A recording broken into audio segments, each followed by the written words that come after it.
Hello friends, this is Ramamurthy from learn with projects. ఇవాళ నేను internal combustion engines basics నుంచి చెప్పడానికి వచ్చాను. సో ఈ వీడియోలో మనం heat engines, classification of IC engines, parts that comprise an engine, basic terminology to describe an engine. అంటే heat engines గురించి, ఐసీ ఇంజన్స్లో ఉండే క్లాసిఫికేషన్స్ గురించి, ఒక ఇంజన్కు ఉండే పార్ట్స్, ఒక ఇంజన్ డిస్క్రైబ్ చేయగలిగిన టెర్మినాలజీ గురించి డిస్కస్ చేద్దాం. సో ఇప్పుడు మనం హీట్ ఇంజన్స్ గురించి మాట్లాడుకుందాం.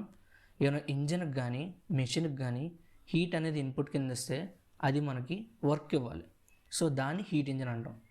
సో ఏదైనా ఒక ఇంజన్కి హీట్ అనేది ఇన్పుట్ ఇస్తేనే మనం దాన్ని హీట్ ఇంజన్ అంటాం. ఇది ఒకటి గుర్తుపెట్టుకోవాలి. నెక్స్ట్, హీట్ ఇంజన్స్ని మనం ఎలా డిస్క్రైబ్ చేయగలం? ఫస్ట్ లా ఆఫ్ థర్మోడైనమిక్స్ నుంచి మనకి ఈ స్టేట్మెంట్స్ అనేవి వస్తాయి. ఫస్ట్ లా ఆఫ్ థర్మోడైనమిక్స్ ఏం చెప్తుందంటే, ఏమైనా ఒక సిస్టమ్కి సరౌండింగ్స్ నుంచి హీట్ ఇన్పుట్ ఇస్తే అది ఆ హీట్ని వర్క్ కింద కన్వర్ట్ చేసి సరౌండింగ్స్కి ఇస్తుంది. అంటే లోపలికి వచ్చే హీట్ అంతా వర్క్ కింద కన్వర్ట్ అవుతుంది అని అర్థం. సో ఇందులో ఒక ఫ్లా ఉండడం వల్ల perpetual motion machine of first kind అనేదాన్ని ఇంట్రడ్యూస్ చేశారు.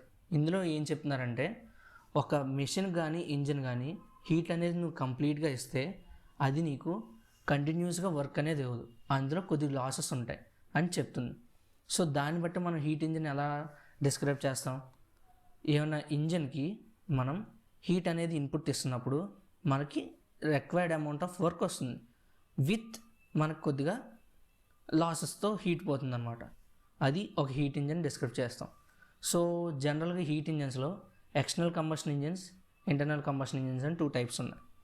External combustion engines. అసలు ఎక్స్టర్నల్ కంబషన్ ఇంజన్స్ అంటే ఏంటి? ఇప్పుడు ఏమన్నా ఒక ప్రాసెస్ తీసుకుంటే ఆ ప్రాసెస్లో ఈ కంబషన్ అనే దాన్ని ఇన్వాల్వ్ చేయం. అంటే ఇప్పుడు జనరల్గా మనం ఇక్కడ ఎగ్జాంపుల్ చూడండి, ఒక స్టీమ్ ఇంజన్. ఇక్కడ స్టీమ్ అనేది వర్కింగ్ ఫ్లూయిడ్, కానీ కంబషన్ వల్ల స్టీమ్ అనేది వాటర్ నుంచి ప్రొడ్యూస్ అవుతుంది. సో ఇక్కడ కంబషన్ స్టీమ్ని ప్రొడ్యూస్ చేయడం కానీ మోడ్ తప్ప ఇది ఈ ప్రాసెస్లో లేదు, అంటే వర్క్ని ప్రొడ్యూస్ చేసే ప్రాసెస్లో లేదు. సో ఇలాంటి వాటిని మనం ఎక్స్టర్నల్ కంబషన్ ఇంజన్స్ అంటాం. సో ఇలాంటి ఇంజన్స్కి మనకి లో క్వాలిటీ ఫ్యూయల్స్ ఉంటాయి కదా, లైక్ కోల్, అలాంటివి యూజ్ చేస్తే సరిపోతుంది. సో ఎప్పుడైతే ఈ లో క్వాలిటీ ఫ్యూయల్స్ బల్క్గా యూజ్ చేస్తామో దీని నుంచి హై పవర్ వస్తుంది. వీటికి హై టార్క్ ఉంటుంది. వీటిని మనం జనరల్గా స్టీమ్ జనరేషన్ ప్లాంట్స్ అంటే పవర్ ప్లాంట్స్లోని, ఇండస్ట్రియల్ సెక్టార్స్లోని చూస్తాం maximum. So now coming to internal combustion engines. So ఇక్కడ కంబషన్ అనేది మెయిన్ కీ రోల్ వర్క్ని ప్రొడ్యూస్ చేయడానికి. అంటే ఒక ఇంజిన్ తీసుకున్నట్టయితే ఆ ఇంజిన్లో జరిగే కంబషన్ వల్ల మనకి బయటికి వర్క్ అవుట్పుట్ వస్తుంది. వాటిని ఇంటర్నల్ కంబషన్ ఇంజన్స్ అంటాం. సో వాటిని మనం చాలా విధాలుగా క్లాసిఫై చేశారు.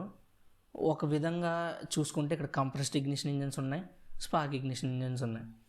సో బేసికల్గా ఇలాంటి ఇంటర్నల్ కంబషన్ ఇంజన్స్ని మనం రన్ చేయాలంటే ఫ్లూయిడ్ ఫ్యూయల్స్ ఒకటి యూజ్ చేయాలి మనం.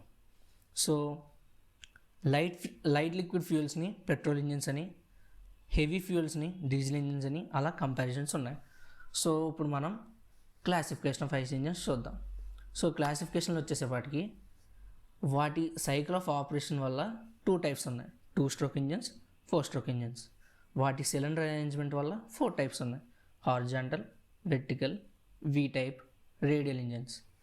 సో వాటి mode of ignition spark ignition ఉన్నాయి, కంప్రెస్డ్ ఇగ్నిషన్ ఉన్నాయి. మోడ్ ఆఫ్ కూలింగ్ వల్ల air cool, liquid cool.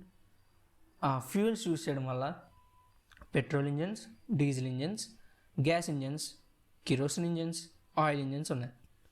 So number of cylinders ద్వారా single cylinder engines, multi cylinder engines ఉన్నాయి. So according to their use అంటే stationary, marine, aerospace, portable, automobiles. So వాటి cycle of combustion అంటే వాటి combustion అనేది ఎలా రిపీటెడ్గా అవుతుందో, అంటే ఎలా రిపీటెడ్గా అవుతుందో దాని ద్వారా అనమాట. Auto cycle, diesel cycle, dual cycle. So next, ఒక ఇంజన్లో ఉండే పార్ట్స్, సిలిండర్ బ్లాక్ ఉంటుంది, సిలిండర్ హెడ్ ఉంటుంది, పిస్టన్, గజ్జి on pin, connecting rod, crank shaft, oil pan, valve mechanisms, cam shaft. అంటే ఈ ఇంజన్లో అయితే బేసిక్గా ఏమైనా ఇంజన్ తీసుకుంటే అందులో మెయిన్గా ఒక బేసిక్గా కన్స్టిట్యూట్ అయ్యే పార్ట్స్ ఇవే ఉంటాయని చెప్పట్లేదు, ఇవి బేసిక్గా ఉండే కన్స్టిట్యూంట్ పార్ట్స్. సో ఇప్పుడు మనం ఇంజన్ బ్లాక్, సిలిండర్ హెడ్ గురించి చెప్తాం. సో ఇంజన్ బ్లాక్ కొన్ని సిలిండర్స్ని ఏదో ఒక అరేంజ్మెంట్తో మనం ఒక కన్స్టిట్యూట్ చేసి ఫిక్స్ చేసినప్పుడు మనకి ఇంజన్ బ్లాక్ అనేది ఫామ్ అవుతుంది. ఇప్పుడు సిలిండర్ అంటే ఇక్కడ సిలిండర్ అనేది ఒక హాలో పైప్ లాగా అనమాట, ఒక హాలో పైప్ లాగా. సో ఈ హాలో పైపులో ఏం జరుగుతుంది, కంబషన్ జరుగుతుంది. సో దానివల్ల గ్యాస్ ప్రెషర్ అనేది ప్రొడ్యూస్ అవుతుంది. ఇది ఈ గ్యాస్ ప్రెషర్ ప్రొడక్షన్కే యూజ్ కాదు, ఇది పిస్టన్ని గైడ్ చేస్తుంది అనమాట. అంటే ద వే ఆ పిస్టన్ ఎలా మూవ్ అవ్వాలో అది కూడా ఈ సిలిండర్ గైడ్ చేస్తుంది. సో కంబషన్ అనేది కంప్లీట్గా ఇందులోనే జరుగుతుంది, ఈ సిలిండర్లోనే.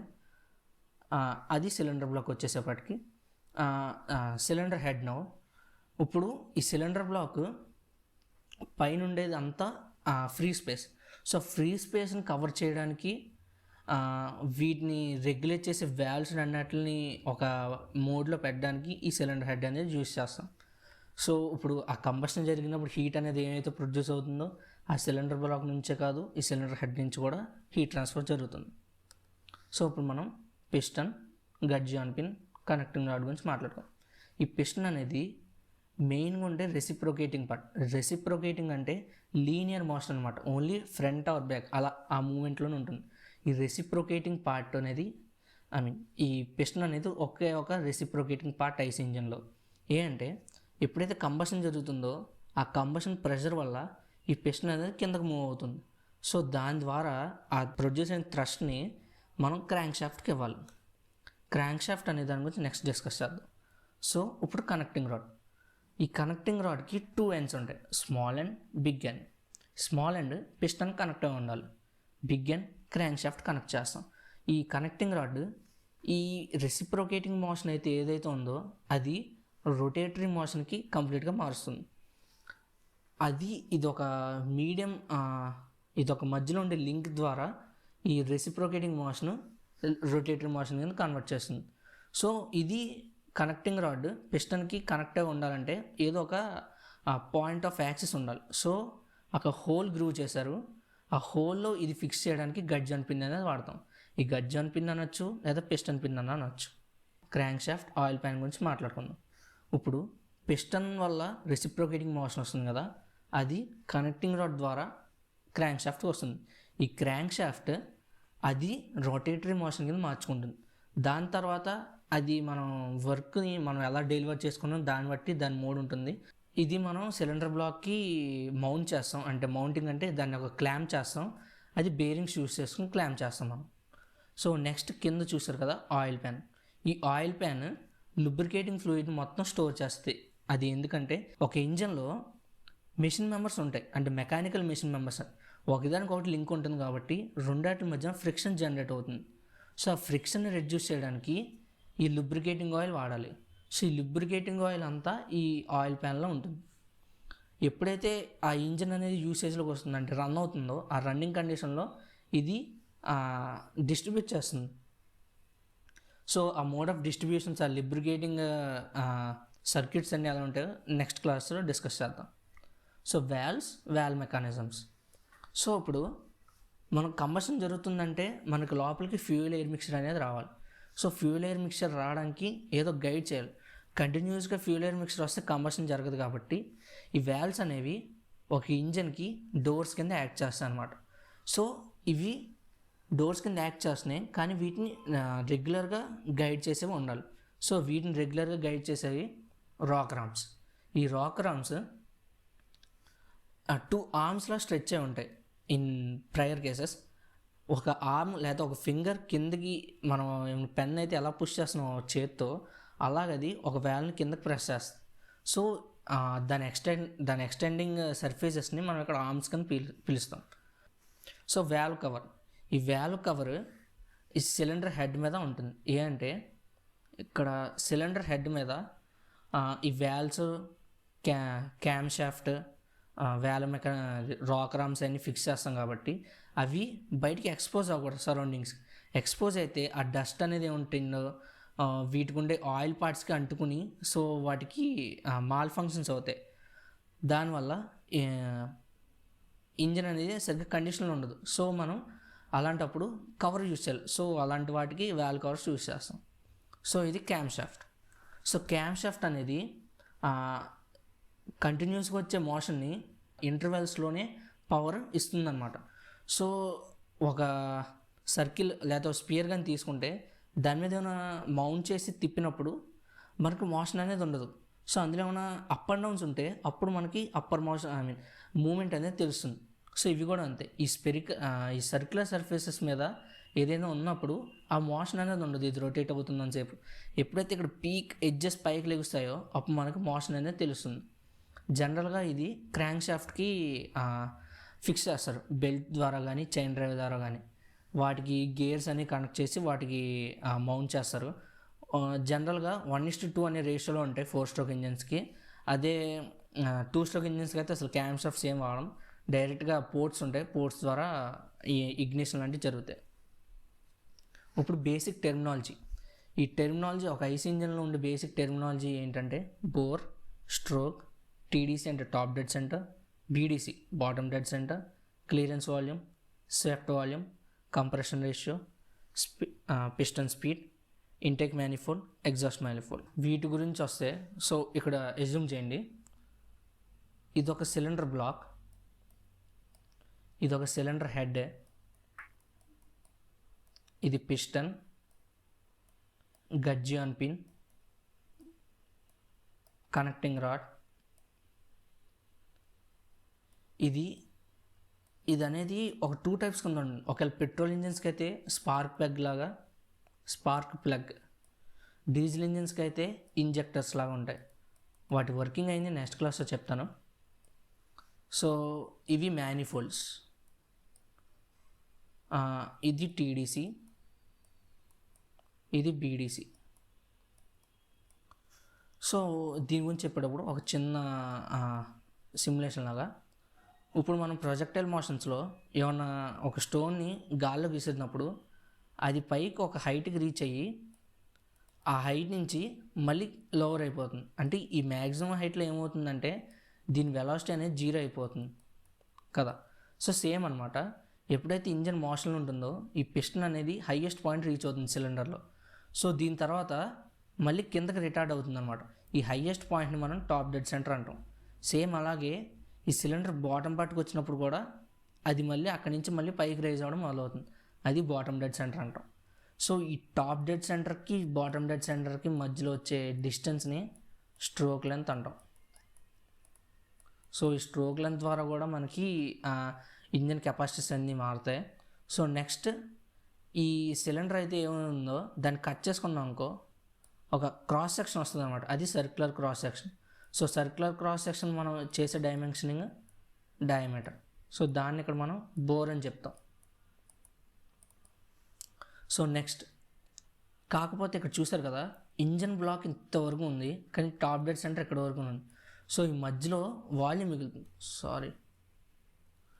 మధ్యలో వాల్యూమ్ మిగులుతుంది. సో దీన్ని క్లియరెన్స్ వాల్యూమ్ అంటారు.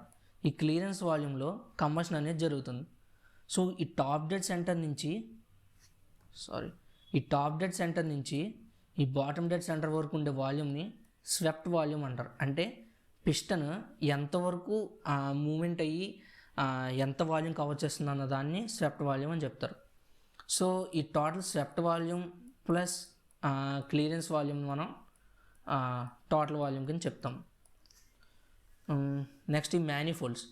ఇప్పుడు మ్యానిఫోల్డ్స్ అంటే ఒక పైప్స్ లాగా అనమాట, కాకపోతే వీటికి ఓపెనింగ్స్ ఉంటాయి. ఇప్పుడు ఇందులో మనం ఏమైనా ఫ్రెష్ ఛార్జ్ అంటే ఇంకా కంబషన్ అవ్వంది ఒక ఫ్రెష్ ఛార్జ్ని మనం లోపల పంపిస్తున్నాం అంటే దీన్ని ఇన్పుట్ మ్యానిఫోల్డ్ అంటాం, ఇంటేక్ మ్యానిఫోల్డ్ కానీ. సో అదే పైప్లోకి కంబషన్ అయిపోయాక వెళ్ళే ప్రోడక్ట్స్ బయటకు వెళ్తే దాన్ని ఎగ్జాస్ట్ మ్యానిఫోల్డ్ అంటారు. సో ఇవి బేసిక్ టెర్మినాలజీ. సో దీన్ని మనం వర్చువల్గా చూద్దాం.